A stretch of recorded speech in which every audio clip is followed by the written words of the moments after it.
me go back and start all over again. Yeah, welcome everyone. As I discussed last year, I think it was in July or August, we held a 3-day meeting in India for the 10 NAP countries to discuss issues related to digital health. Out of that came some recommendations. In the meeting, we actually, what we are going to today, some of the issues were discussed there. So today's digital workshop is the first one. We plan to do a few other webinars. One is introduction to the Digital Health Toolkit, specific digital health intervention related to various experiences from different partners, including digital technologies being used in India and many other countries, as well as digital technologies developed by TPK2 and other projects. So that's going to be another set of webinars. And then we'll also do some ongoing webinars and regional remote meetings to discuss digital health implementation and progress. Last year, as part of our 10 NAP countries, we looked at what were the issues in terms of digital health. I think in general that came up was that there are a lot of digital tools available, which includes electronic tools, mobile health tools, but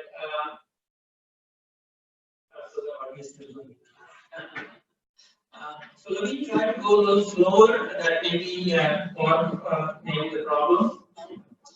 So the conclusion from some surveys that we did was that in many countries you may have at the national level a lot of high level digital literacy, but when you go to the implementation sites and all that, there still is a challenge in terms of digital literacy.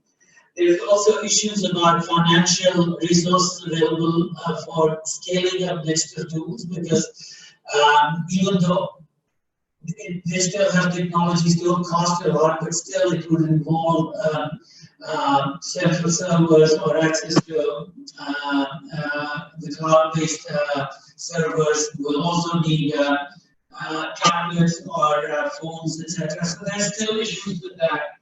Even though I think some of the research that we have done shows that overall investments in digital health technologies, as well as use of digital health technologies, saves money in the long run. But I also want to say that any investment in digital health is not going to stay the same way. You know, 2 years back or 4 years back, we were doing one-way digital technologies, which was distribution of messages using mobile phones. We were giving reminders to patients when to come.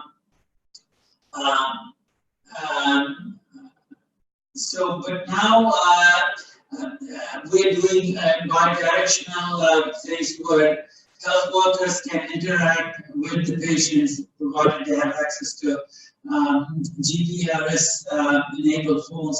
But then also there's new technologies.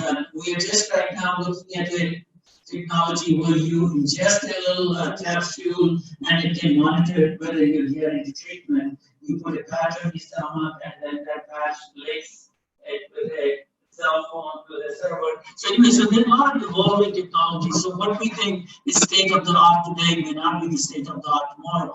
However, what's available today, we need to figure out how best to use those technologies for ensuring patient adherence to treatment, but then also to further enhance programmatic support for healthcare workers out there, as well as for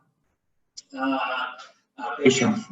So can I just go to the next page?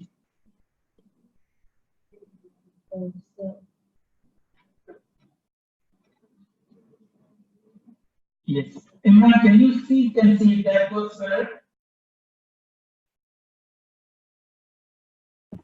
Hello. Hi.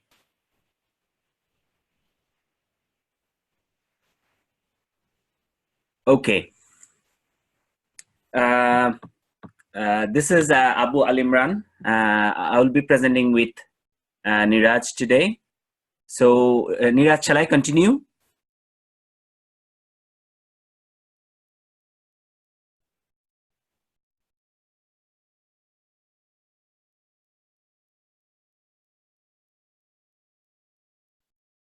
Hello. Niraj, can you hear me?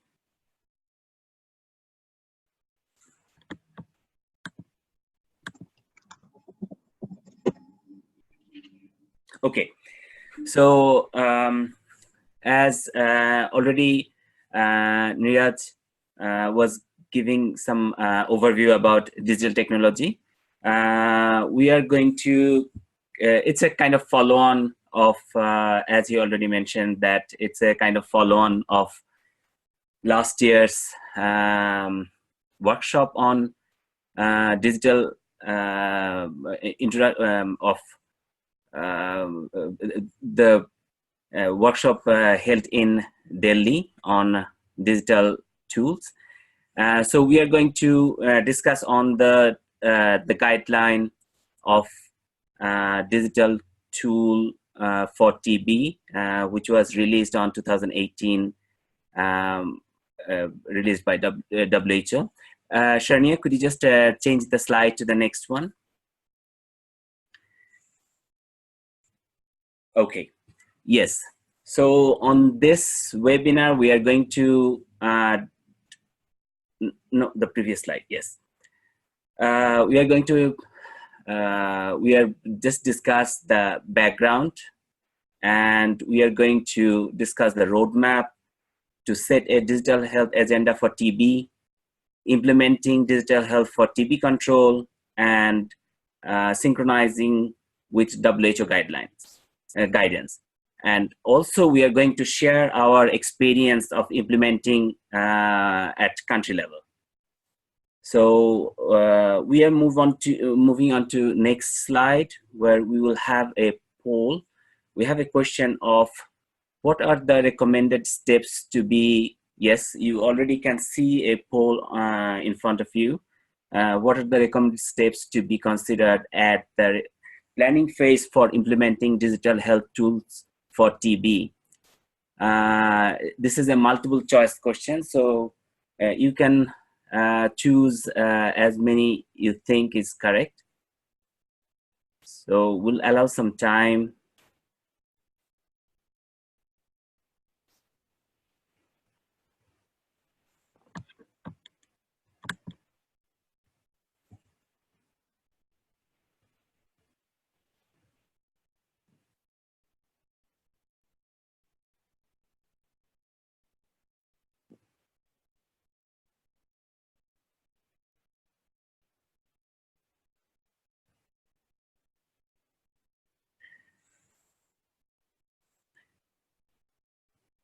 Okay, we can move on to the next slide if the polls are done.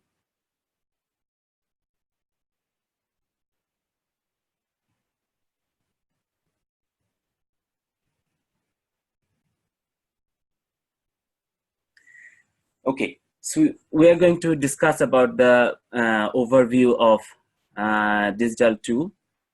So digital tool increase people's access to information through convenient, easy to use platforms. So we are more, we'll discuss about the mobile technology for health, especially for TB. By end of 2017, over 3.7 billion people were online, and most of them are connected through mobile phone. In recent years, the internet is digital technologies across sectors has grown within international governing bodies and organizations, with calls to make the internet accessible to all populations and reduce the digital gap. So this is more not only for TB, all health programs are more adopting digital technology to fill up the gaps, like from the old recording reporting system, they are moving into mobile-based recording system, recording and reporting system to ensure real-time monitoring of the service delivery level. Next slide, please.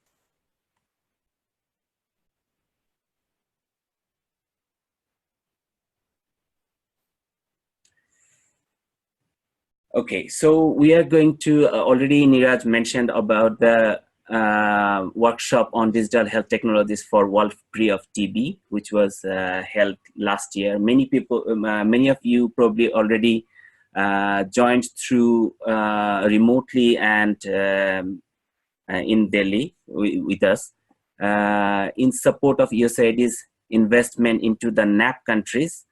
The TB Care 2 project team supported design and facilitate a workshop on for NTP teams and other digital health stakeholders to convene, discuss current technologies. Those are in place already. Many countries they are already using. We had a discussion during the workshop. We got to know from India and other countries they are using digital technologies.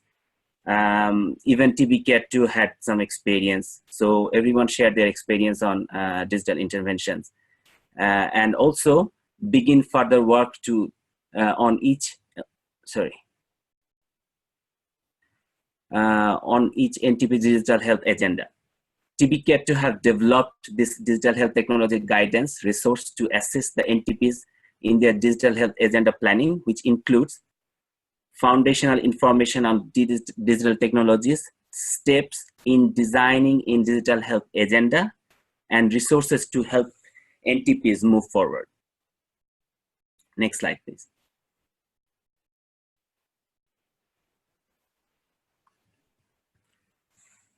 The role of digital technology in TB control. Controlling and eliminating the TB epidemic requires commitment and from communities and providers, vigilant monitoring and support throughout the treatment, and real-time high-quality data flow, which is very important in TB care, especially for treatment management. Patients, those are taking treatment in community level. Digital health technologies provide key mechanisms to close the gaps in these areas and strengthen the response to TB. Digital health technologies present a unique opportunity to address the MDR TB burden in these countries through healthcare modernization and enhanced level of care.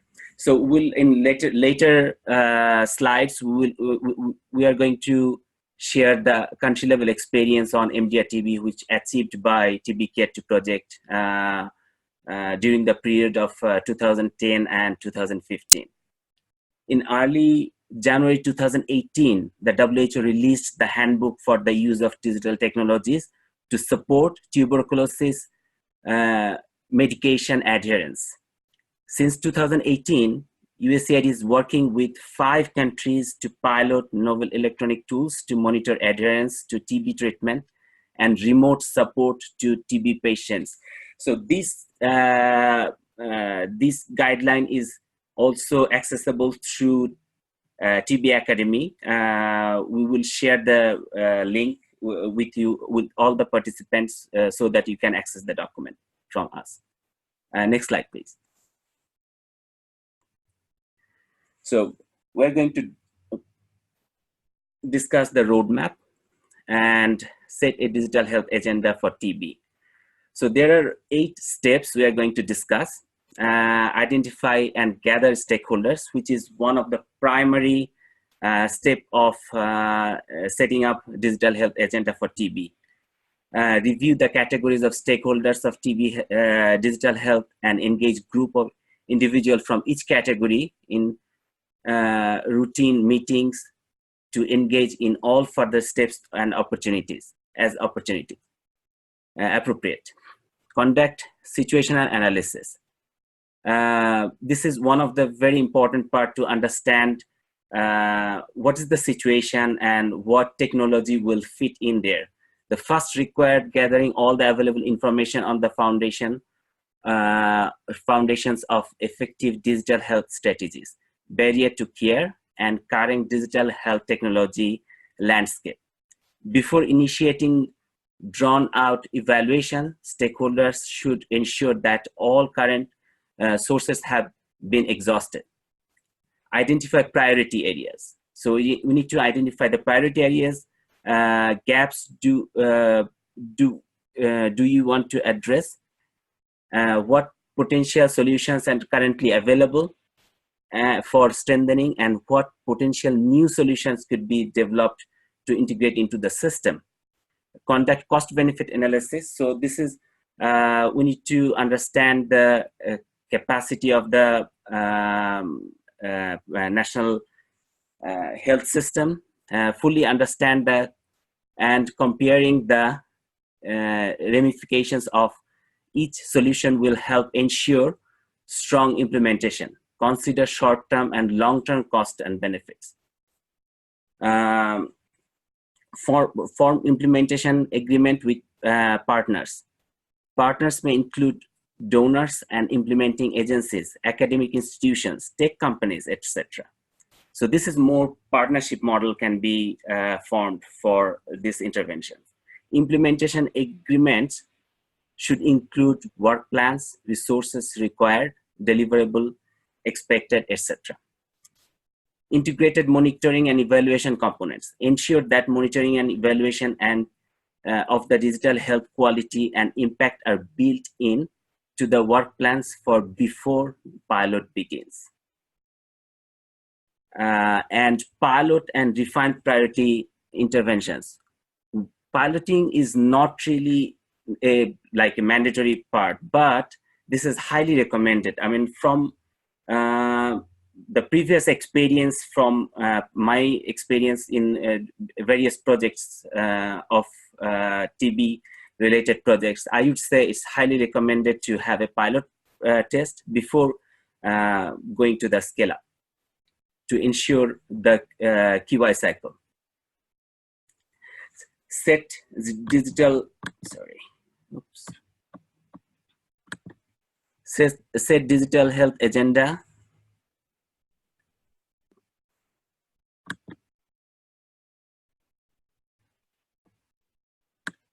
So I cannot see the,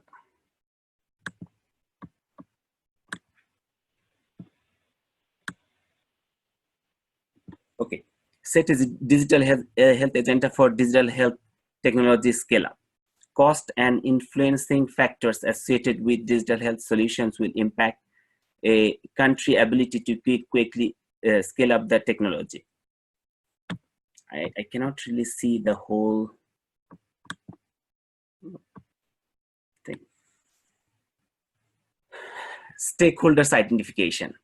So this is a initial part of each NTP should aim to build a coalition of engaged stakeholders committed to empowering the local users and beneficiaries through the project. Digital health technologies already been developed.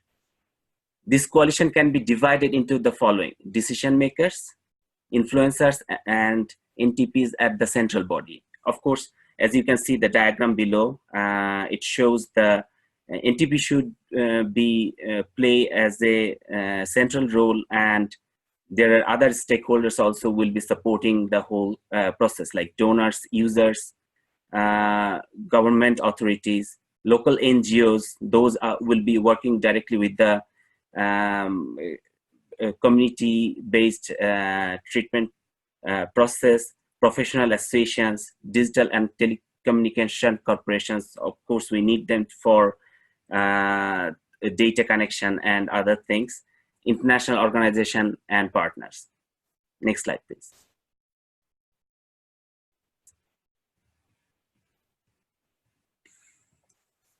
Conducting a situation analysis.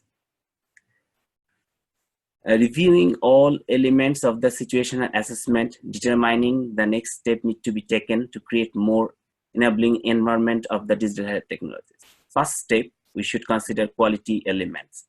Evaluating the overall adherence of the principle of digital health, what's next step to be taken to meet the principles. Available technologies, identify the current active, recently piloted digital health technologies run by government or implementing partners, including non-TB technologies. So we can adopt ideas, we can get ideas from other technologies as well. Those are not used by TB, probably other programs. So similar technologies, for example, I can say as an example that after digital health intervention on TB Care 2, we adopted same model for malaria project. So this is a best example I can provide to the audience, that this is a good thing that you can capture from different projects. Analog foundations, review national and local status and projections for each key analog elements to determine the feasible digital health technology solutions. Leadership and governance, assess the commitment and capabilities of the NTP and DOH at the each level of influence in the system to manage digital health technology platforms. Next slide, please.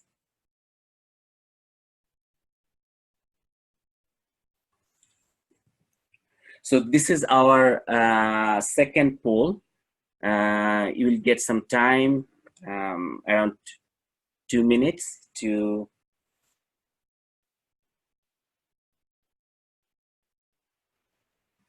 what are the steps of identifying priorities for the implementation of digital health tool for TB? This is a multiple type question. So select as many you think is the right answer.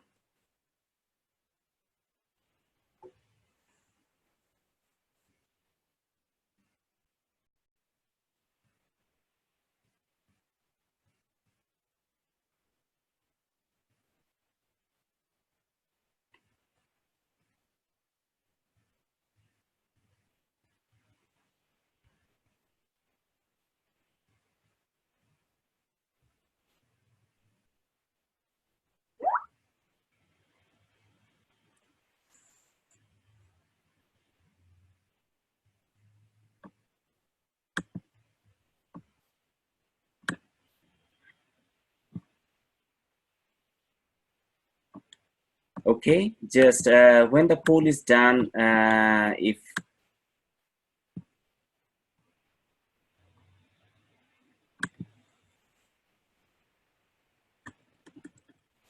okay, the right answer should be the first two answers are the right answer.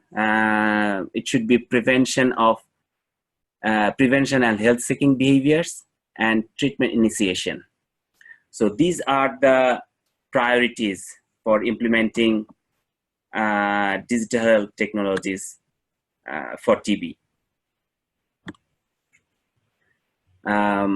Next, priority settings. In order to develop appropriate and sustainable digital tools to integrate into the local digital health technology ecosystem, programmatic management and stakeholders need to be determine the specific barriers and gaps that are inhibited the ability to meet TB targets. This information can then be pooled as foundational consideration in developing national digital plans. Next slide, please. So these are 4 priority areas we need to identifying priorities. One is prevention and health seeking behaviors. Second one is testing and diagnosis, and then treatment initiation and treatment follow-up and completion, which is one of the most challenging area, and we have many digital intervention in this area for treatment follow-up and completion. Next slide, please. Conducting cost-benefit analysis. So this is one of the key points we need to consider for the government organizations and donors to consider before going through any adopting new tools.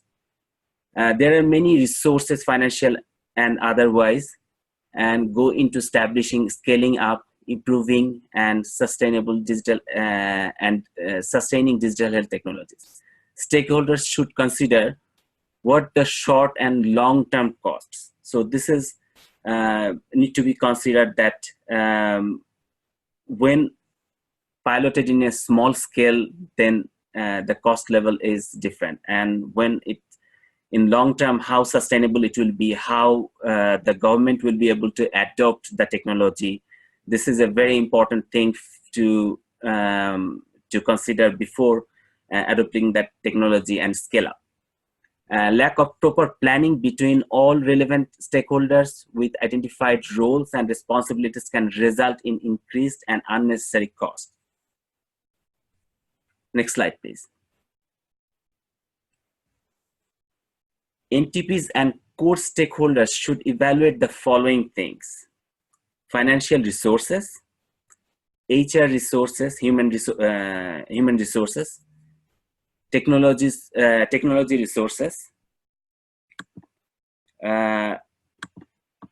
political resources, resources for scale up and infrastructure transformation. So we'll discuss in details on each of these points. First one is financial resources. So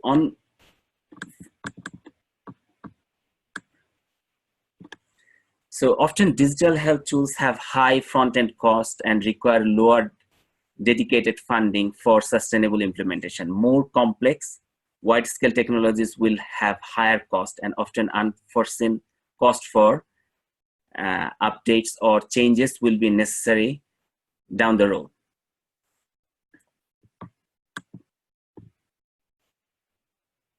Next slide, please.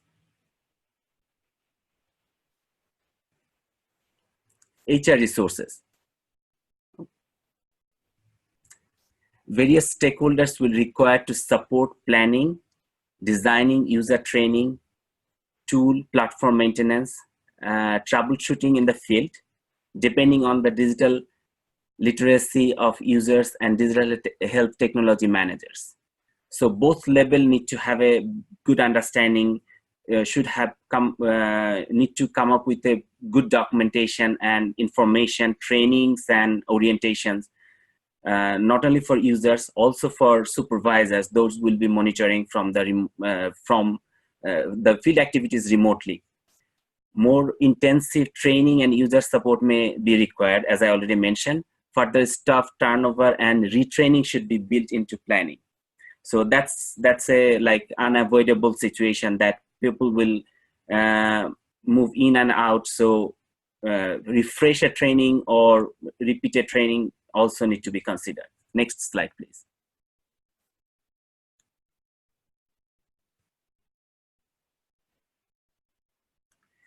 Technology resources.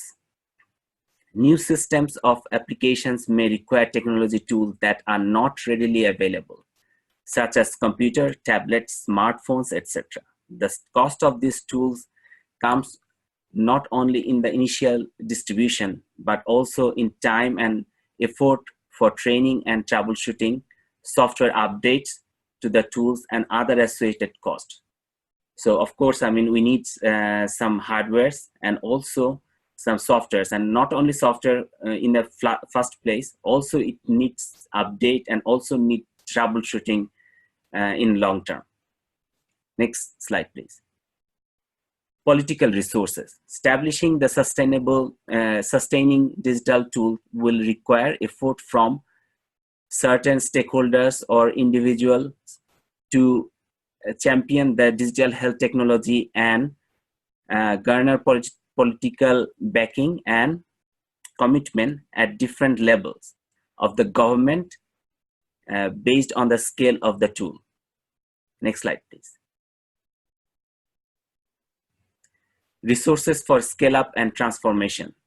Often HIS, Health Information Systems, and E or M health tools are already improving outcomes, but require scale up or further improvement and transformation to increase the impact, ideally national scale. So that's why we need to consider when the initial design for digital tool are developed, then we need to think about scalability. Of course, situation will not remain the same. There will be more challenges, growing challenges and growing demand. We need to adjust the tool based on that demand. So we need to consider during the design stage that it can be transformed. The cost of this often lower than trying to develop an institute new solutions.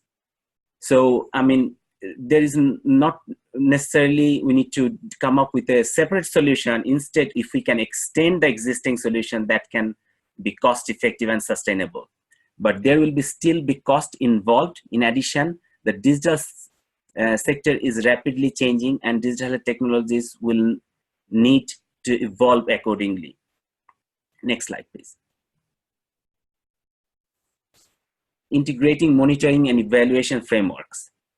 There is a growing body of research showing clear evidence that digital health technologies have the potential of greatly impact health outcomes, user engagement and productivity, and system streamlining and data use. The benefits streaming for the strategic use of digital technologies are diverse and supported among public health practitioners. Next slide, please.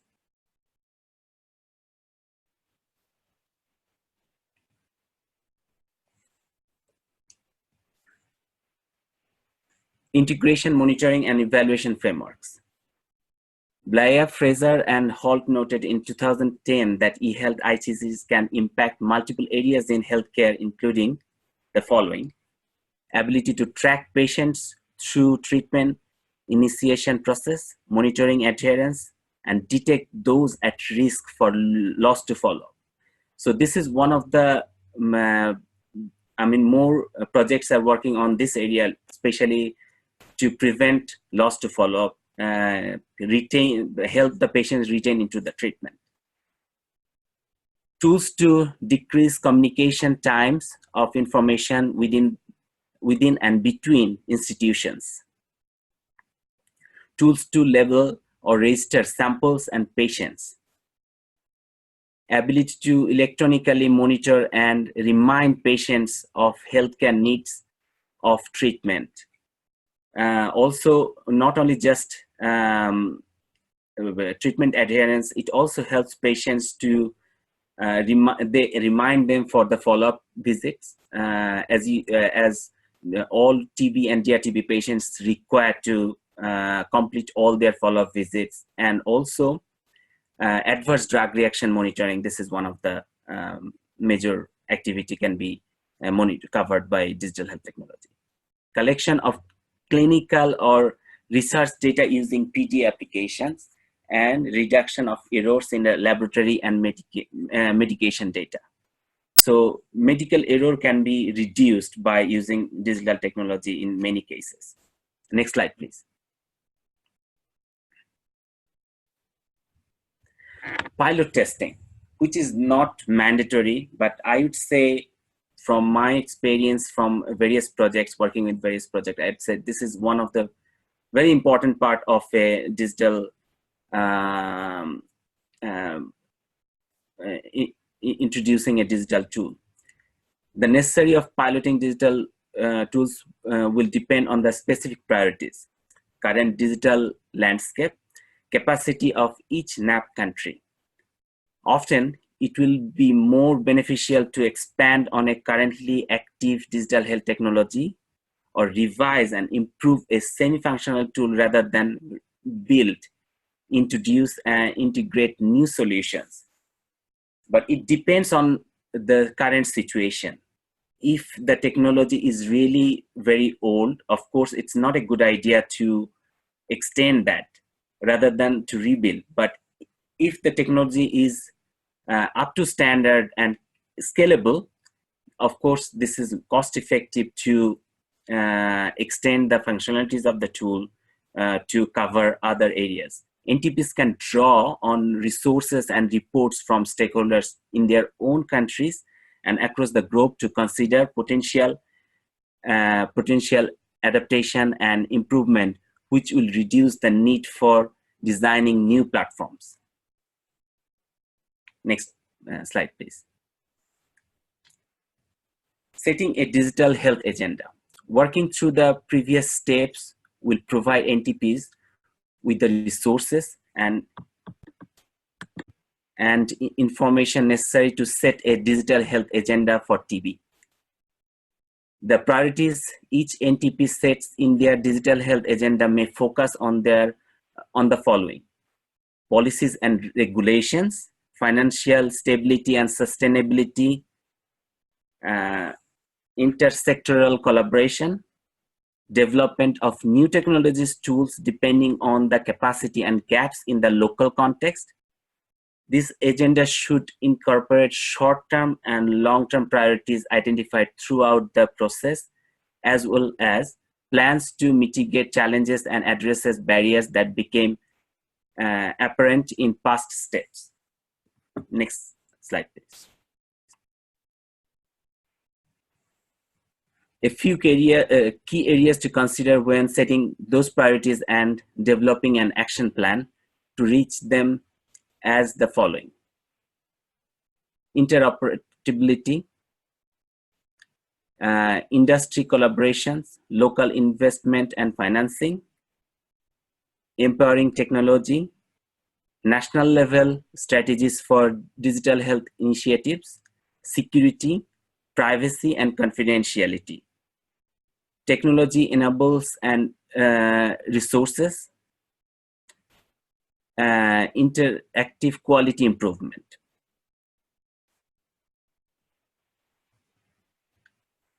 Introduction of the handbook for the use of digital technologies to support tuberculosis medication adherence. So this handbook was introduced by WHO, World Health Organization.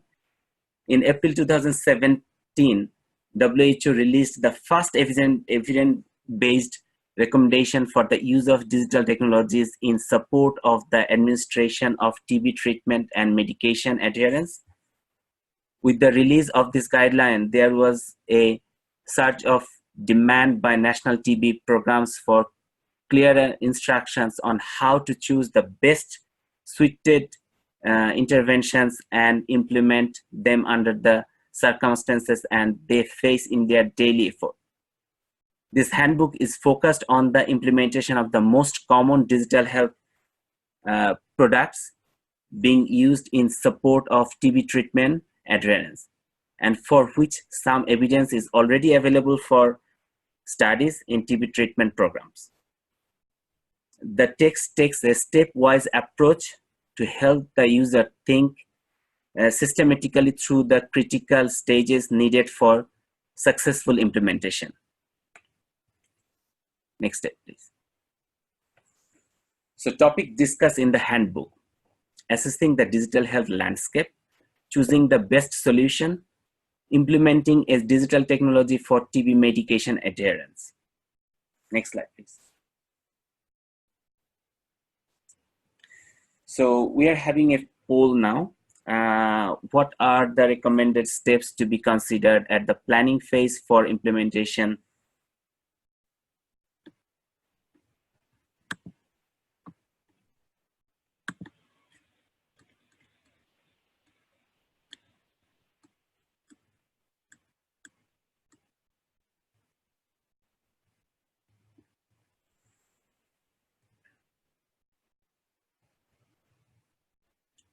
So this question has already been covered on previously as a pre-test poll.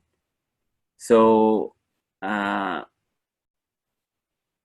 believe already we covered the areas already mentioned here.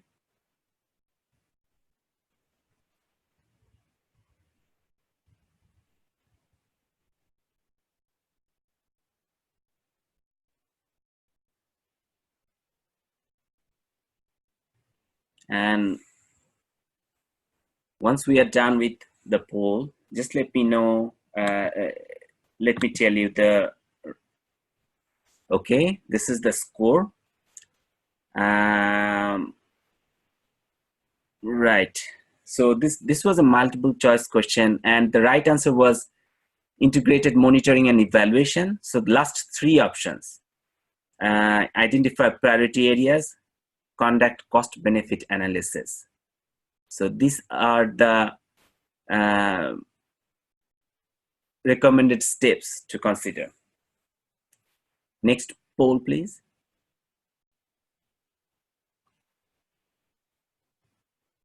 So this is also a post-discussion poll. We already covered it on earlier slides. What are the steps of identifying priorities for implementing digital health tool for TB? So it's a multiple choice question. So select all that apply.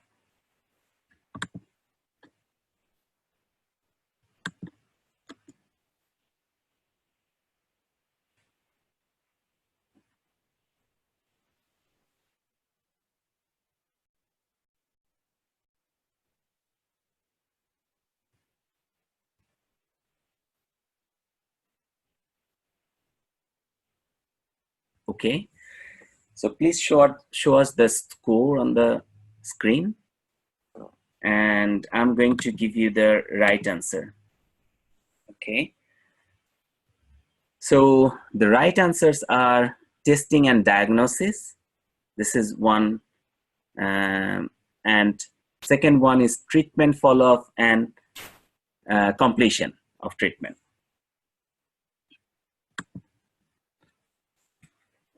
Next slide, please. So we are going to share some country implementation experience from two countries, Bangladesh and South Africa.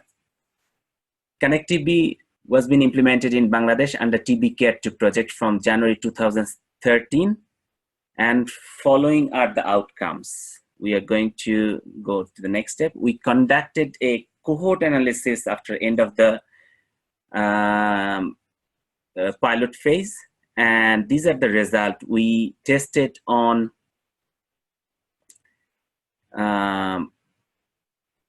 we conducted a cohort analysis on 2013 on Chittagong district.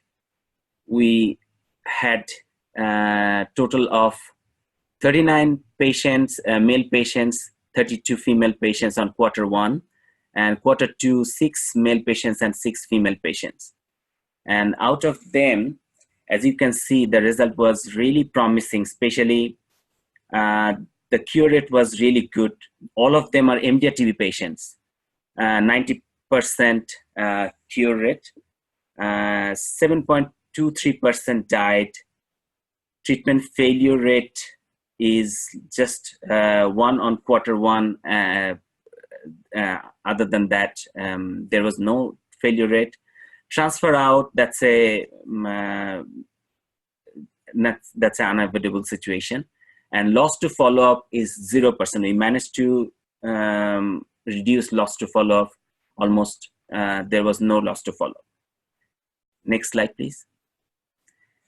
And this is the cohort analysis result on from 1 and 2.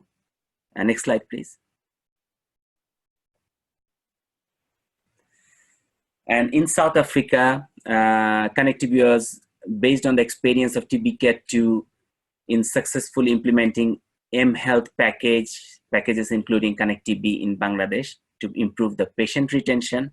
And then it was adopted in South Africa for TB Care 2 South Africa project. And still, URC is continuing with Connect TB through and supported by TB South Africa project. Next slide, please.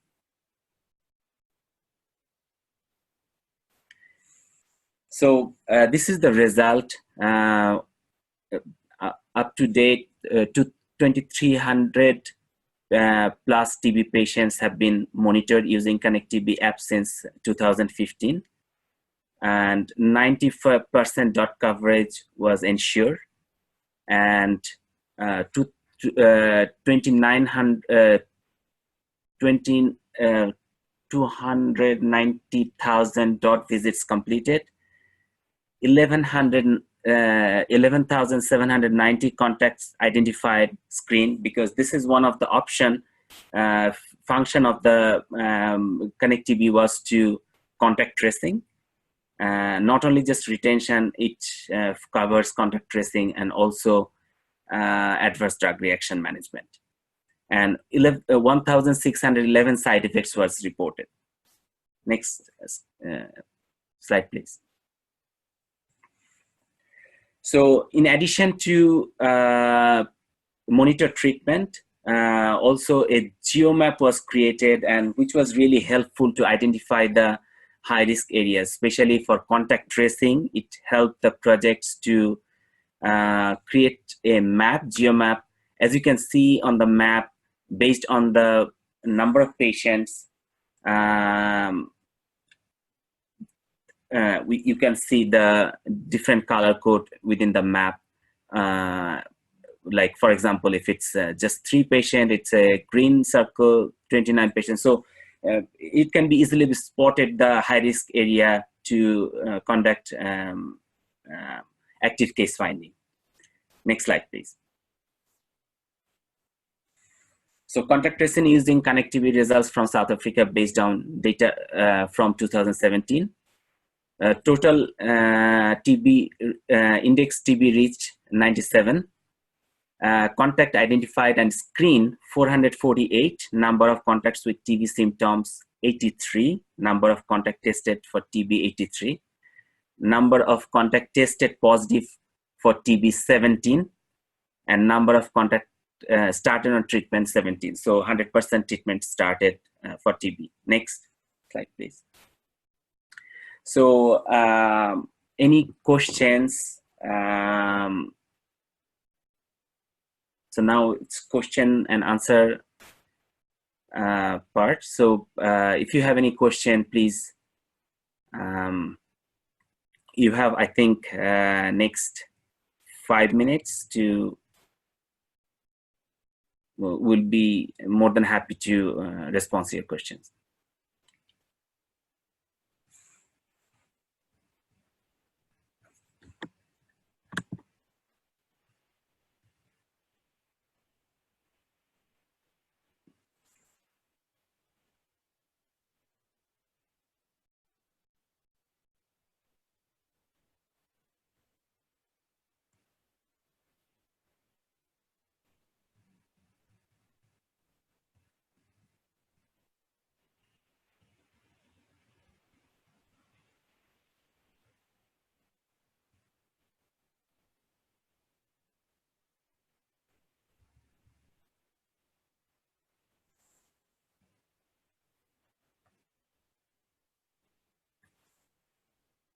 Okay.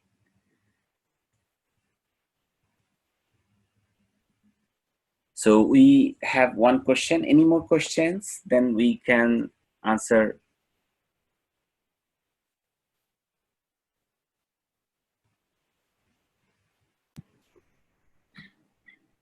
Hello, can you hear us? Yes. Specific to.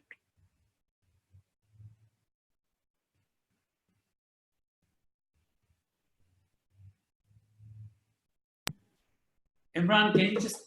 So the first question we have is specific to treatment adherence. Are digital adherence tools equal to home-based treatment partners, such as family members, in terms of effectiveness? Imran, can you answer this? Yes, sure.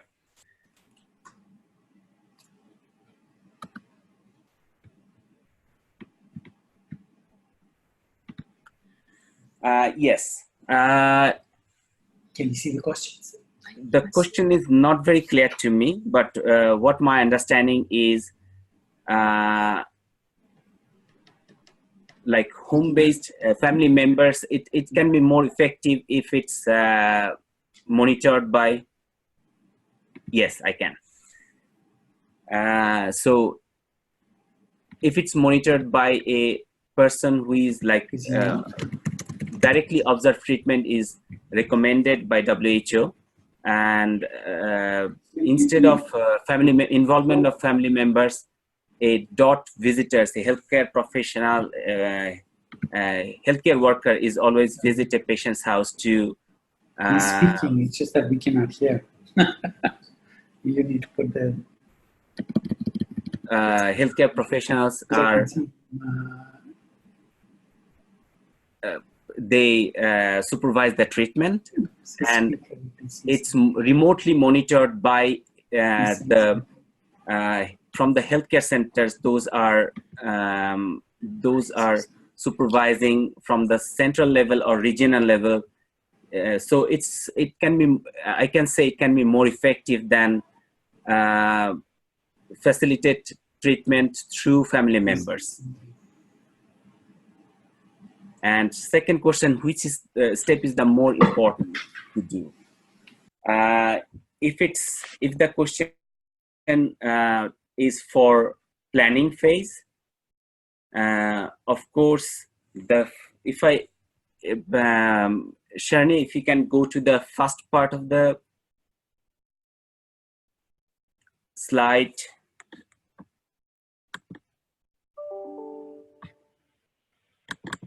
Sorry.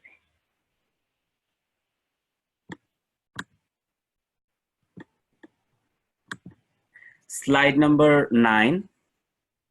So it can be very helpful for us to discuss.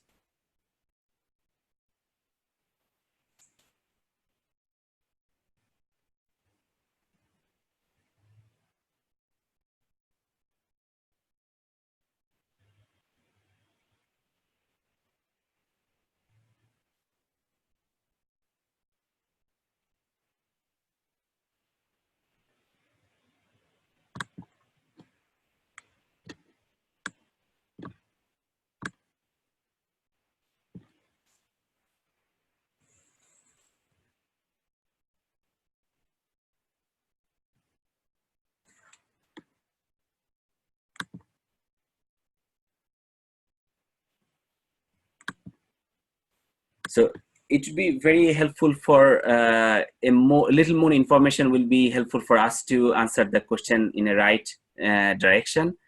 Is it which step is more difficult to do? Is it like planning phase or actual implementation phase?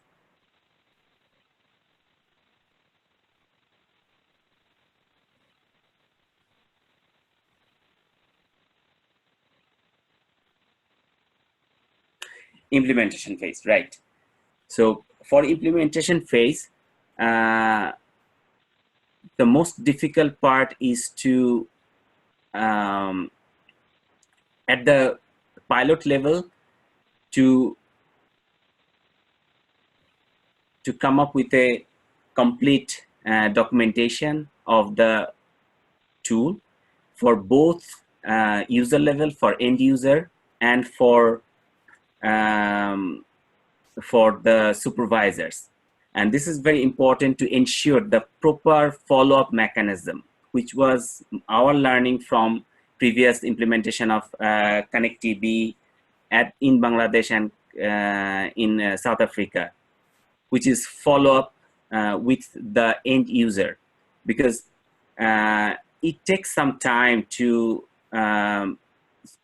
develop that habit to report on a regular basis. And without regular reporting, it is very difficult to understand the outcome of the intervention. So follow-up would be, this is a difficult part, obviously. This is a challenge sometimes due to lack of knowledge on mobile tools and other things. It becomes difficult sometimes for the users to report. There are some technical issues. In remote areas, there are some network-related problems. So these things need to be considered during pilot phase. And that's why I would say, yes, pilot phase is the most difficult part when we need to make necessary adjustments. Once it's necessary adjustments are done, then it becomes more smoother and more effective to get a better outcome. I believe I managed to answer the question. All right, can you guys hear me? This is Niraj here from URC. I think we have just basically run out of time, but I just want to add 2 points here. What Imran was talking about pilot testing, we also use the term proof of concept. Even though we know that digital technologies can play an important role in adherence support as well as in program management, but still you need to convince the local policymakers as well as program managers that this works. So as part of proof of concept, it's important that we pilot something, but we need to be careful that we keep the pilot stage short as possible so that it does not become an end in itself. The second part that Imran discussed earlier was the cost. What does it cost? We've demonstrated, and some of these things are going to be published soon, both from Bangladesh as well as South Africa. If you look at the treatment cost for a DRTB patient, which runs in tens of thousands of dollars, at least 5,000 or 7,000, if you include the subsidized drugs, etc. The cost of implementing a digital tool for 12 months to 15 months may cost another $300 or $400. So it's basically about 7 to 10% of the total cost. So if the patient fails the treatment, he or she is going to infect many more people. So it's important that we figure out use of technologies or approaches that put end to onward transmission. So I think this is very important. But anyway, given that we are running out of time, we are going to be engaging many of you back and the follow-up discussions. We'll have additional webinars. We'd like to hear from you through emails, or do we have a poll at the end? No, okay. If you guys can email us in case you want to participate, if there are specific experiences in your respective countries, the next webinar that we'll have, where we are going to bring in people from different countries to present their success stories, whether these were pilots or proofs of concept or scale up of ML technologies. So do let us know. So there is a question. Could you please share your experience working with government of those countries in introducing digital tools? I'm interested in knowing their levels of interest, commitment, etc., etc. So yes, I think in all countries we work very closely with the national TB programs. And I think as Imran had talked about, political commitment is the most critical part. That forms the basis. If the program managers and policymakers are not convinced, then it's not going to succeed. So I think we have to make sure before we introduce a tool, we do the lay of land analysis to see what are the existing tools in place, their successes or their failures, because we also learn from failures. And then how better to position the tools that we have in mind for supporting drug sensitive or drug resistant TB. So yes, we do work, and in general we have been, the program managers have been very supportive. But as I also said, that digital tools are also evolving. We were looking at it before, text-based messaging to send reminders to patients. Now we're looking at interactive digital tools, but there is also new tools coming into existence. I had talked about earlier, there is this ingestible, like a little capsule you ingest that looks at a certain chemical in your body to ensure that you are taking treatment, and it sends signals. There's a body patch on your stomach which interfaces with the phone and then sends it to central server. So in a way, there are newer technologies coming. So I can't say what I have today as best is going to stay best tomorrow. So that's why it's also very crucial that if we're looking at digital tools, they're efficient, they don't take a life of their own, where it says it's a 5-year plan, but in 5 years, many new technologies will come into existence. So I think we need to keep in mind. With that, I would like to close today's meeting. And we hope to be in touch again. I think another 2 or 3 weeks we'll have another webinar. And do send us your comments and feedbacks in writing. And also if you want to participate as a, what should I say, facilitator or present case studies from your respective countries, do let us know. So with that, thank you very much. Thank you. Yeah, bye-bye.